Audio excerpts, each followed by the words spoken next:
I felt like I could do it. And actually, I was with Clint with American Sniper at the Chateau Marmont,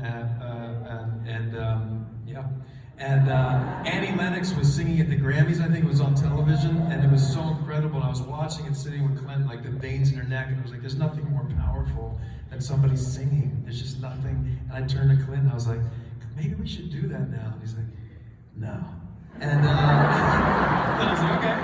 And that night I had a dream about it, and I went to Warner Brothers the next morning and met with Greg Silverman, and I pitched him the first 10 minutes of this movie, and I asked him if I could maybe write and direct it, and then he said, yeah, and if you could do it for $20 million, and then that's when it all started.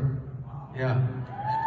And was Beyonce still in your head for it? Yeah, and I worked with her, and she was incredible, and we went down the road, and then it didn't work out, and then I thought about Adele for a while. Like, it was like, you know, his career's not great, he goes abroad, it's like, you know, meets this woman, but no, and then that never even like took off at all. And then I was with my mother at a cancer benefit, and all of a sudden the closing act was Lady Gaga coming out. She sings La Vie en Rose in the cancer benefit, and it was like crystallized in that moment. And I thought, how did I ever think anybody else? And I was so lucky.